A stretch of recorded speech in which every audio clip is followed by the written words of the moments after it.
सत्य नाम, वो मालिक एक है, वही सबका गुरु है। उस मालिक की दया आप सब पे हो, आप सबके संस्कारों की पूर्ति में मदद करें। पूरे भारत भर में, देश दुनिया में जहाँ कहीं भी हो, आप लोग स्वस्थ और सुखी रहें। पूरे विश्व में शांति हो, सद्भाव हो, हमारे देश में शांति हो, सद्भाव हो, सबकी उन्नति हो, सबका विकास हो। प्रकट पुरुष सिद्ध पीठ आश्रम में पिछले रविवार को सत्संग हो नहीं पाया था, क्योंकि आश्रम में इस समय रंग रोगन साफ सफाई का काम चल रहा है। आज के रविवार के सत्संग में आप सबका स्वागत है।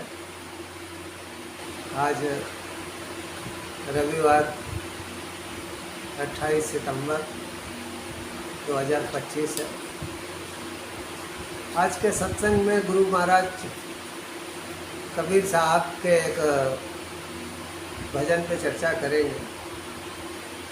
साथ ही इस समय नवरात्रि चल रही है। आप सभी को आश्रम की तरफ से नवरात्रि की बहुत बहुत बधाई। तो थोड़ा सा चर्चा हम लोग नवरात्रि की भी करेंगे। एक भजन है गुरु महाराज कबीर साहब का कि संसार में जो सबसे बड़ी चीज याद रखने वाली है वो है संसार की नश्वरता। एक संत ने कहा है कि दो बातों को भूल मत, जो चाहे कल्याण, नारायणिक मौत को, दूजे श्री भगवान। तो नारायण यानी शरीर रूपी देह के भीतर भगवान का निवास, परमात्मा का निवास स्थल मनुष्य का शरीर, इसलिए देह को नारायण भी कहा गया है। तो दो बातों को नहीं भूलना चाहिए, एक मृत्यु को और दूसरे परमात्मा। कौन सी श्वास आखिरी होगी कोई नहीं जानता है। और बार बार आपसे हम लोग कहते हैं कि कुदरत में बहुत बदलाव होने वाला है। देश दुनिया में 6-7 सालों में बहुत बदलाव होने वाला है, और वो बदलाव भी संसार की नश्वरता का बोध कराने वाला है। अब इस संसार में सत्संगियों को किस तरह से जीवन जीना चाहिए, किस तरह से रहना चाहिए, उस पर हम लोग चर्चा करेंगे। गुरु महाराज कबीर साहब का एक भजन है, रहना नहीं देश गिराना है, रहना नहीं देश गिराना है, नहीं देश गिराना है, रहना नहीं देश गिराना है, रहना नहीं देश गिराना है। यह संसार कागज की पुड़िया, यह संसार कागज की पुड़िया, बूंद पड़े धुल जाना है, धूल पड़े भूल जाना है, रहना नहीं देश गिराना है। रहना नहीं देश गिराना है। तो संसार परमात्मा के भीतर ही है। जैसे देखो लहरें जो हैं कहाँ होती है? लहरें समुद्र के भीतर ही उठती हैं। तो जीवन भी एक लहर के जैसा ही है, परमात्मा के भीतर ही उठता है। और हर लहर अपनी अपनी लीला करती है, अपना अपना रोल अदा करती है और उसी परमात्मा में समाहित हो जाती है। तो गुरु महाराज कहते हैं कि संसार में कोई भी स्थायी रूप से हमेशा नहीं रहे, तो संसार की नश्वरता का बोध हमेशा रखना चाहिए। तो कह रहे हैं कि ये संसार कागज़ की तरह से है, कागज़ की पुड़िया पानी में अगर फेंक दी जाए तो देखेंगे धीरे धीरे गलने लगती है। जो भी लिखावट है सब देखेंगे कि पानी में फैल जाती है, पानी में घुल जाती है, कागज़ भी गल जाता है।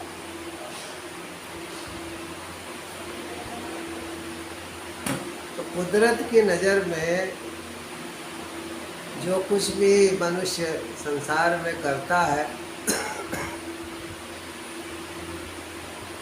कुदरत की नज़र में उसका कोई महत्व नहीं। कुदरत जब विनाश करती है, तोड़ फोड़ करती है, तो मनुष्य ने जो कुछ भी लिखा है सब मिटाती चली जाती है। बड़ी बड़ी बिल्डिंगों को, बड़ी बड़ी इमारतों को, बड़े बड़े पुल,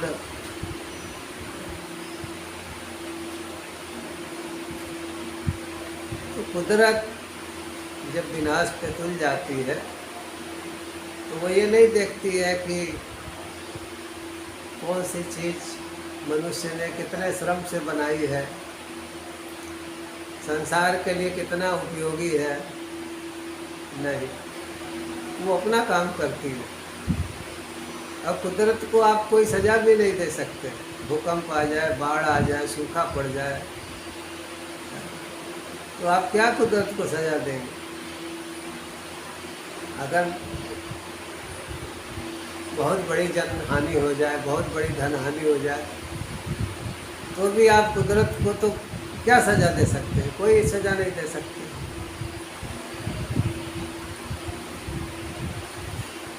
तो कुदरत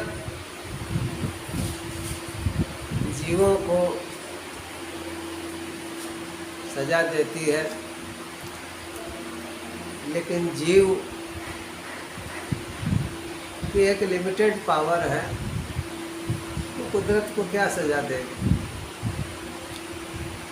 तो संसार की नश्वरता का, शरीर की नश्वरता का हमेशा भान रहना चाहिए।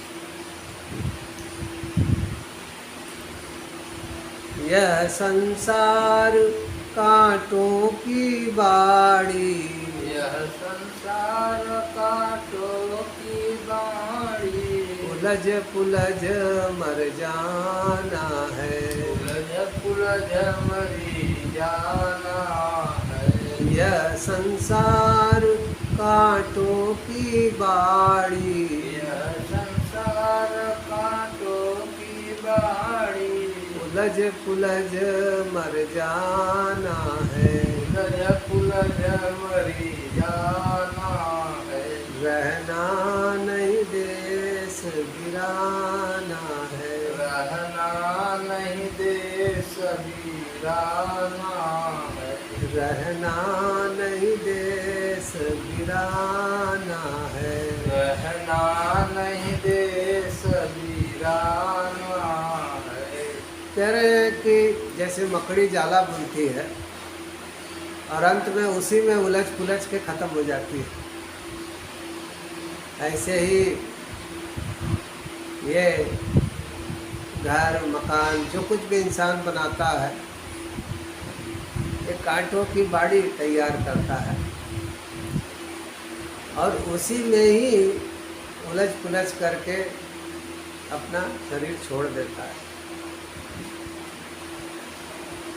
तो पूरे जीवन भर जो आदमी टेंशन झेलता है, तनाव झेलता है, वो सबसे दुखदाई चीज़ है। आदमी जीवन भर तनाव में रहा, तनाव में ही शरीर छोड़ दिया, तो अगली जो उसकी यात्रा शुरू होगी अगले जन्म की, वो भी तनाव भरी होगी।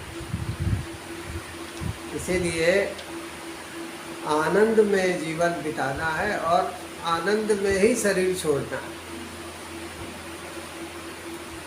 ताकि हमारा आनंद जो है वो बना रहे, वो कम ना हो।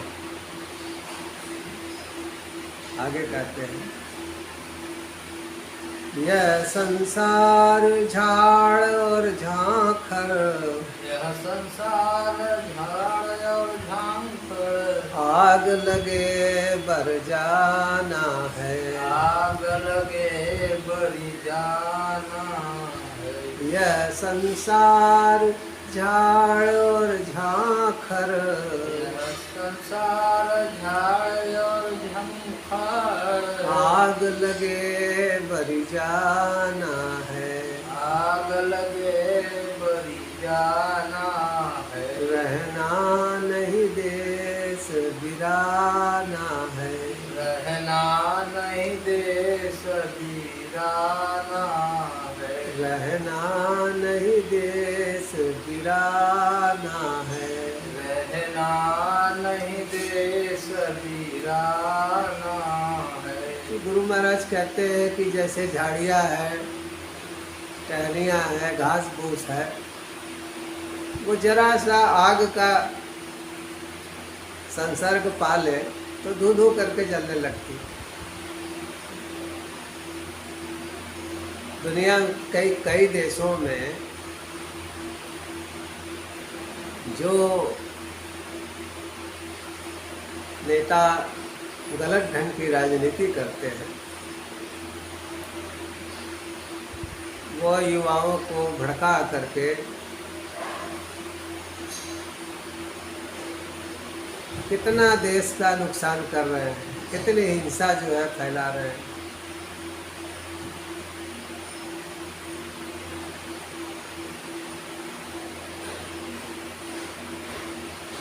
कोई भी देश सबको सरकारी नौकरी नहीं दे सकता है। हर देश की देने की भी एक सीमाएं है। तो लेने के साथ साथ सरकार से मदद लेना हमारा अधिकार है, लेकिन हमने देश के लिए क्या किया है ये भी महत्वपूर्ण है।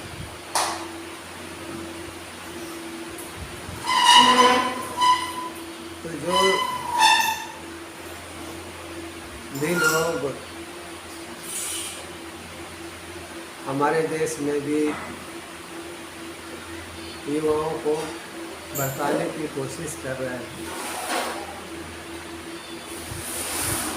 वो गलत काम कर रहे हैं।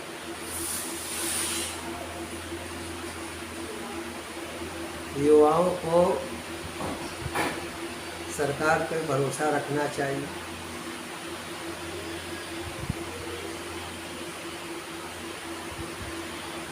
और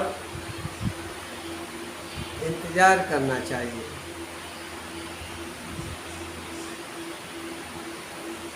हिंसा से कुछ भी प्राप्त नहीं होता है।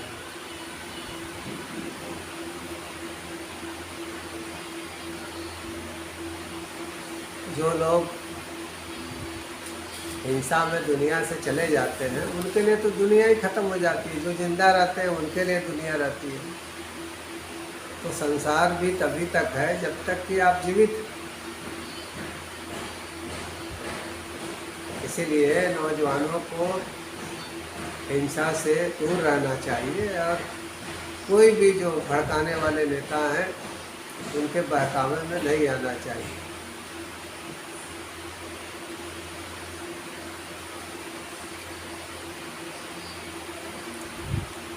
तो गुरु महाराज कहते हैं कि ये संसार अजीबोगरीब है। जैसे झाड़ी जंखार इकट्ठा करते हैं लोग, जरा सा आग लगी धू धू करके जलने लगे। अब तो छोटी छोटी बातों पे लोग उपद्रव करने लगते हैं, तोड़ फोड़ करने लगते हैं, हिंसा होने लगती है।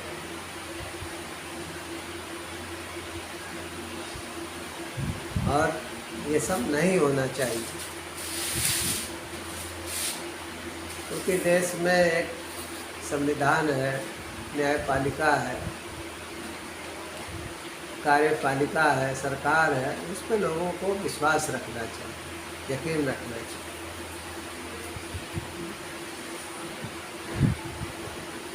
आखिर में कहते हैं, कहत कबीर सुनो भाई साधो, कहत कबीर सुनो भाई साधो, सतगुरु नाम ठिकाना है, सतगुरु नाम ठिकाना है। कहत कबीर सुनो भाई साधो, कहत कबीर सुनो भाई साधो, सतगुरु नाम ठिकाना है, सतगुरु नाम ठिकाना है। रहना नहीं देश वीराना है, रहना नहीं देश वीराना है, रहना नहीं देश वीराना है, रहना नहीं देश वीराना है। तो सतगुरु महाराज ने जिस संत में भी आपकी श्रद्धा हो, जहाँ से भी आपने नाम लिया, उस नाम का स्मरण करना चाहिए और नामी से अपना जुड़ाव जो है करना चाहिए। जैसे देखो एक शब्द है सार शब्द,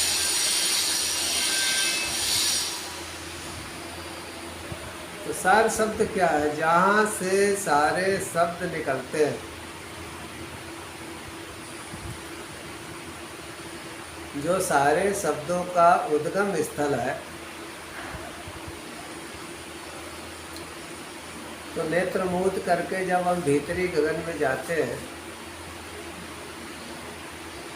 तो सारे शब्दों का जो उद्गम स्थल है वहाँ पर बैठना,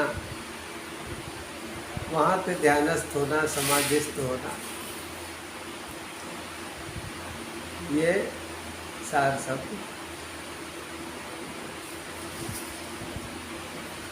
और वही अपनी आत्मा का सानिध्य है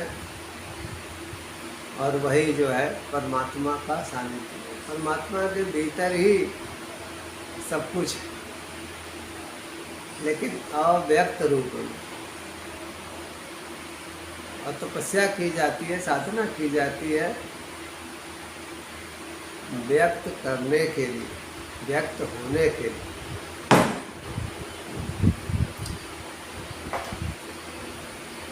तो जो अव्यक्त है वो साधना के द्वारा जो है व्यक्त हो जाता है। अव्यक्त रूप में तो परमात्मा कड़कड़ में है, लेकिन तपस्या साधना करके उसको व्यक्त किया जाता है। और जितने भी संत महापुरुष हैं, उन्होंने अपने शरीर के भीतर ही उस अव्यक्त को व्यक्त किया है।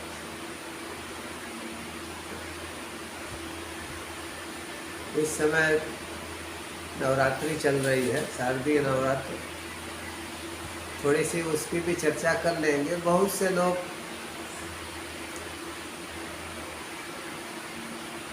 फोन करते हैं और जानना चाहते हैं कि नवरात्रों में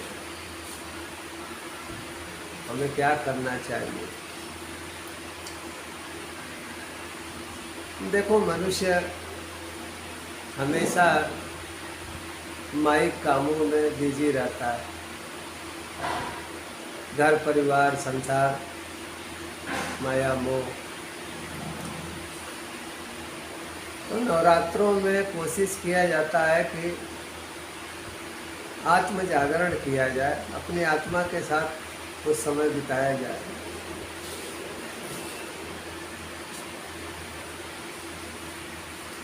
तो जो लोग दीक्षा लिए हैं वो लोग संत मतानुसार अपना सुमिरन भजन करें, और जो लोग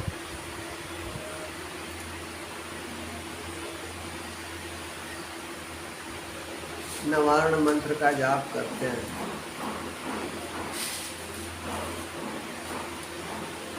बहुत से लोग पूछते हैं कि नवारण मंत्र के साथ ओम लगाना चाहिए कि नहीं लगाना चाहिए,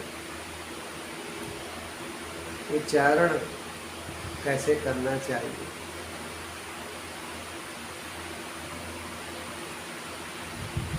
मंत्र का अर्थ क्या है, बहुत से लोग फोन करते रहते हैं। तो देखो, जिन संतों के साथ मैं रहा हूँ, बहुत से संतों के साथ, उसमें कुछ संत कर्मकांडी भी रहे।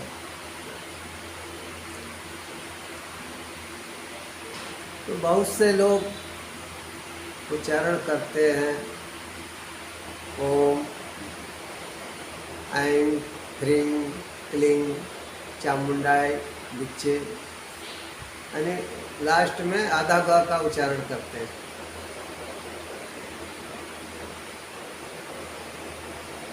लेकिन हमारे गुरु महाराज जो व्याकरण और कर्मकांड के बहुत बड़े विद्वान थे, और हमारे पूज्य संतों में एक, तो वो कहते थे कि इस मंत्र के जाप में हमेशा जो है म का उच्चारण करना चाहिए, जैसे ओम ऐं ह्रीं क्लीं चामुंडाय विच्चे। इसको वो व्याकरण की दृष्टि से वो सही मानते थे और सिद्धि की दृष्टि से भी सही मानते थे।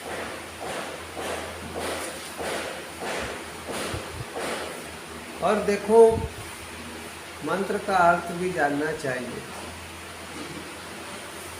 तो ओम सर्वव्यापी परमात्मा,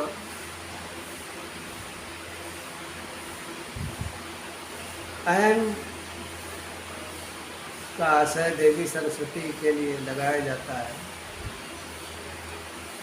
ह्रीं महालक्ष्मी के लिए, देवी महालक्ष्मी के लिए। क्लीं देवी काली के लिए।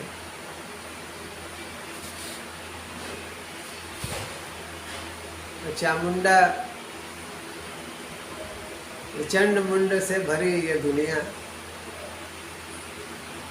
यानी तरह तरह के मनोवृत्ति के लोगों से भरी दुनिया, जहाँ पे बहुत संघर्ष है। कई लोगों से आपको जीवन में युद्ध भी करना पड़ता है, अर्जुन वाली स्थिति है। विच्चे यानी है। तो मंत्र का अर्थ यह है कि सर्वव्यापी परमात्मा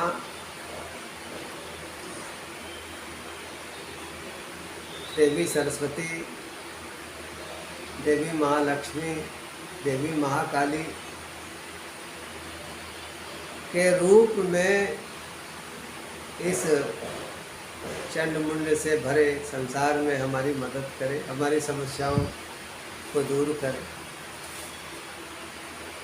और मोक्ष का मार्ग जो है प्रशस्त करे, हमारी मोटी मोटी इच्छाओं को पूरी कर दे और बहुत सी फालतू इच्छाओं को ख़त्म करे, हमें मोक्ष के मार्ग पे चलाए।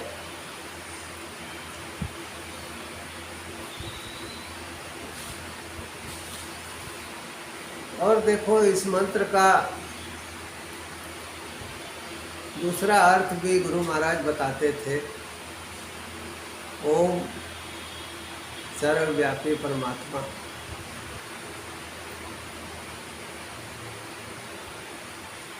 ऐं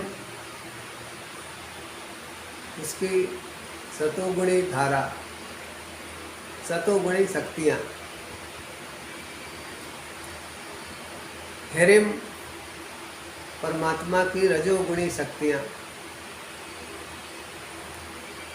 क्लीं परमात्मा की तमोगुणी शक्तियाँ।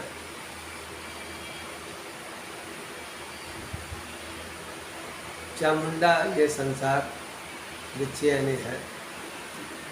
यानी इस संसार में परमात्मा की सतोगुणी शक्तियाँ भी हैं, रजोगुणी शक्तियाँ भी हैं, तमोगुणी शक्तियाँ भी हैं।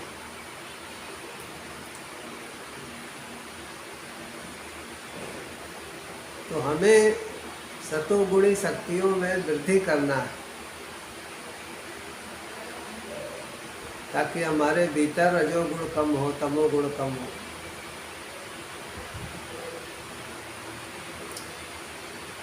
साधक देखो, नवाण मंत्र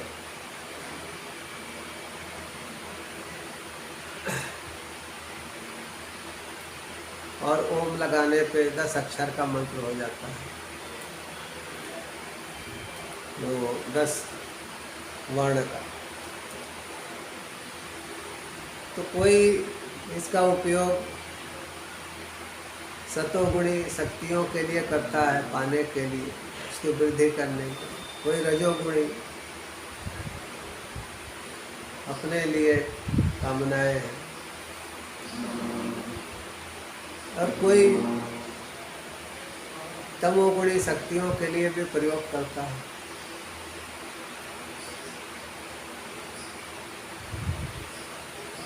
लेकिन हमें कोशिश करनी चाहिए, जो सत्संगी हैं, संत मार्ग पे चल रहे हैं, कि हमारी सतोगुणी शक्तियों की वृद्धि हो, हमारे अंदर रजोगुण कम हो, तमोगुण कम हो, हमारी जो जीवन की मोटी मोटी इच्छाएं हैं वो पूरी हो जाए,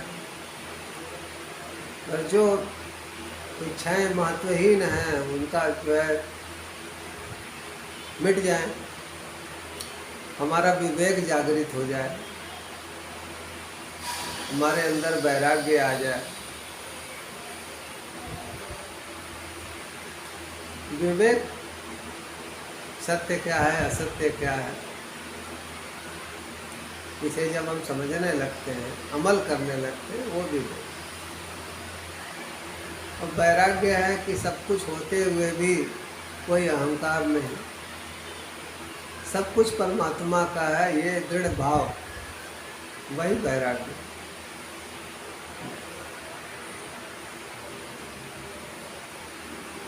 तो हमें कोशिश करनी चाहिए कि हमारी जो सतोगुणी शक्तियां हैं वो बढ़े, हमारा रजोगुण कम हो, तमोगुण कम हो,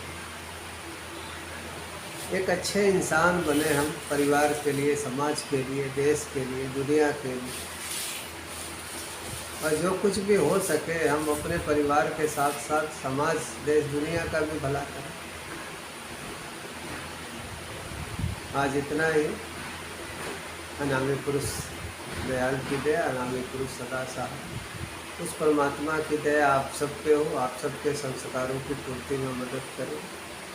देश विदेश में जहाँ कहीं भी आप हैं, स्वस्थ और सुखी रहें। सत सत।